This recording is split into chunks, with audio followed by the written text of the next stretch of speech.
ಶಾಸ್ತ್ರಗಳ ಹಿಂದೆ ಸುಳಿಯದಿರು ಸುಳಿಯದಿರು, ಆಗಮಗಳ ಹಿಂದೆ ಬಳಲದಿರು ಬಳಲದಿರು. ಅದಕ್ಕೆ ನಿಮ್ಗೆಲ್ಲ ಅರ್ಥ ಆಗಿದೆ. ಇವರು ಬಸವಾದಿ ಶರಣರ ಹಿಂದೂ ಸಮಾವೇಶ ಮಾಡ್ತಿರೋದು ಒಂದೇ ಒಂದು ಉದ್ದೇಶ, ಇನ್ನೇನು ಅಲ್ಲ. ಕುಂಕುಮವಾದನ ಬೆನ್ನು ಕಟ್ಟಕ್ಕೋಸ್ಕರ ಮಾಡ್ತಿದ್ದಾರೆ ಅಷ್ಟೇ. ಅವನು ಸುಪ್ರೀಂ ಕೋರ್ಟ್ ಅಲ್ಲಿ ಚೀಮಾರಿ ಹಾಕಿದ ಮೇಲೆ ಅವರೆಲ್ಲ ಬೆಳಗಾವದಲ್ಲಿ ಒಂದು ಮೀಟಿಂಗ್ ಮಾಡಿದವು.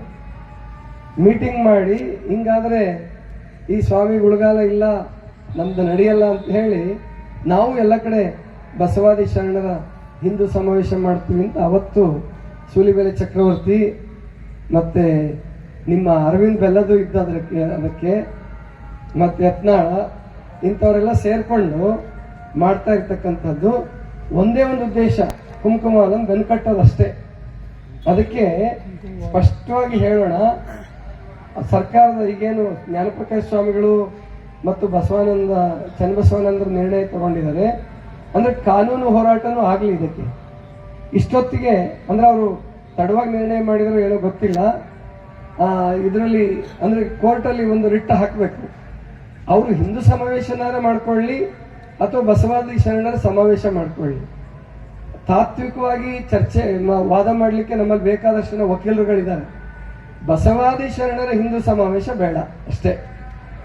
ಆಯ್ತು, ನಿಮಗೆ ತಾಕತ್ತಿದ್ರೆ ಹಿಂದೂ ಅನ್ನೋದೇ ಏನಾದರೂ ಇತ್ತು ಅಂದ್ರೆ ನಮ್ಮ ತಂಟೆಗೆ ಯಾಕೆ ಬರ್ತೀರಪ್ಪ? ಅಲ್ಲಿ ಎನ್ಸೈಕ್ಲೋಪೀಡಿಯಾ ಅಂತ ನಾನು ಹೇಳಿದ್ದೆ, ಅದನ್ನು ಹಿಂದೆ ವಿಡಿಯೋದಲ್ಲಿ ಹೇಳಿದ್ದೆ. ಎನ್ಸೈಕ್ಲೋಪೀಡಿಯಾ ಅಂತ ಒಂದು ದೊಡ್ಡ ಡಿಕ್ಷನರಿ ಇದೆ, ಗೊತ್ತು ನಿಮಗೆ, ವಿಶ್ವ ಪ್ರಸಿದ್ಧವಾದದ್ದು. ಅದರಲ್ಲಿ ಹಿಂದೂ ಅಂತಂದ್ರೆ ಕಾಫೀರ, ಹಿಂದೂ ಅಂದ್ರೆ ಮೂರ್ಖ, ಹಿಂದೂ ಅಂದ್ರೆ ಏನೇನು ಕೆಟ್ಟ ಶಬ್ದಗಳಿದಾವ ಅವೆಲ್ಲ ಇದಾವ ಅದರೊಳಗಡೆ. ಗುಲಾಮ ಅಂತ ಇದೆ. ತಿಳಿಸ್ರಪ್ಪ ನೋಡೋಣ, ನಾನು ತಾಕತ್ತಿದ್ರೆ. ಇಷ್ಟು ದೊಡ್ಡ ಸಂಘಟನೆ ಕಟ್ಕೊಂಡಿದ್ದೀರಾ, ಯಾರು ಗಮನಿಸೇ ಇಲ್ವಾ ಅದನ್ನ?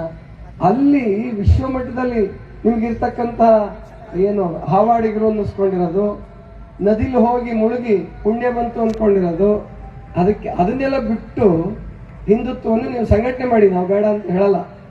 ಆದರೆ ಬಸವಣ್ಣವ್ರ ತಂಟೆಗೆ, ಬಸವ ಭಕ್ತರ ತಂಟೆಗೆ ಬರೋದು ಬೇಡ.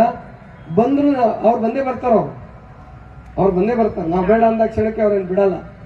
ಯಾಕಂದ್ರೆ ಅವರು ಎಲ್ಲದನ್ನೂ ಬಿಟ್ಟು ನಿಂತಿದ್ದಾರೆ. ಒಂದ್ ಕಡೆ ನಾವು ಸಂವಿಧಾನ ಗೌರವಿಸ್ತೀವಿ ನಿಂತಾರೆ. ಸುಪ್ರೀಂ ಕೋರ್ಟ್ ಹೇಳ್ತು ನೀನೊಬ್ಬ ಒಳ್ಳೆ ಪ್ರಜೆ ಅಲ್ಲ, ಈ ತರ ಮಾತಾಡ್ತೀಯ ಅಂತಂದ್ರೆ ನೀನು ಒಳ್ಳೆ ಪ್ರಜೆ ಅಲ್ಲ, ನೀನು ಮಠ ಬಿಟ್ಟು ಹೋಗಿ ಎಲ್ಲಾದ್ರೂ ಧ್ಯಾನ ಮಾಡುವಂತ ಸುಪ್ರೀಂ ಕೋರ್ಟ್ ಹೇಳಿದ್ರು ಕೂಡ ಇನ್ನೂ ಬಂಡ ಬಿದ್ದು ಮಾತಾಡ್ತಿದ್ದಾರೆ ಅಂತಂದ್ರೆ ಇವ್ರು ಯಾವುದಕ್ಕೂ ಗೌರವ ಕೊಡಲ್ಲ.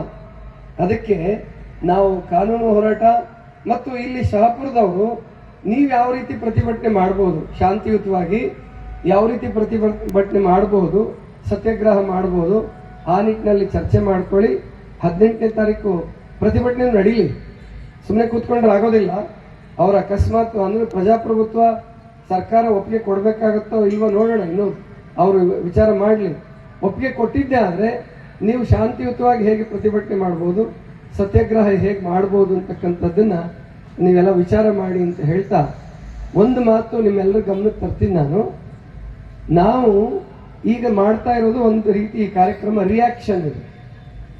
ಇನ್ಮೇಲೆ ಎಲ್ಲಾ ಸ್ವಾಮಿಗಳಿಗೆ ಎಲ್ಲಾ ಭಕ್ತರಿಗೆ ಹೇಳೋದು, ಮಾಡ್ತಾ ಇದ್ದೀರಿ ಈಗ ನಿಮ್ಮ ಊರುಗಳಲ್ಲಿ ನೀವು ಮಾಡ್ತಾ ಇದ್ದೀರಿ, ಸಾಕಾಗಲ್ಲ ಇದು. ರಿಯಾಕ್ಷನ್ಗಿಂತ ನಾವು ಪ್ರೋ ಆಕ್ಷನ್ ಮಾಡಬೇಕು. ಅಂದ್ರೆ ಸತತವಾಗಿ ನಮ್ಮ ಹುಡುಗರನ್ನ ಉಳಿಸ್ಕೋಬೇಕು, ಪಾರ್ಗಳನ್ನ ಉಳಿಸ್ಕೋಬೇಕು ಅಂತ ಹೇಳಿದ್ರಲ್ಲ ಮೀನಾಕ್ಷಿ ಅಕ್ಕವರು, ಅದು ಉಳಿಸ್ಕೋಬೇಕು ಅಂತಂದ್ರೆ ನೀವು ಎಲ್ಲೆಲ್ಲಿ ಇರ್ತೀರೋ ಅಲ್ಲಿ ಇದರ ಸತತವಾದ ವಚನ ಅಧ್ಯಯನ, ಪ್ರಾರ್ಥನೆ, ಚಿಂತನ ವಾರಕ್ಕೊಂದ್ಸಾರಿ ಅಥವಾ ಪ್ರತಿ ದಿವಸ ಸಾಧ್ಯ ಆದ್ರೆ ಅದನ್ನ ಮಾಡಿ. ಯಾಕೆಂದ್ರೆ ಮುಂದೆ ಜಗತ್ತಿಗೆ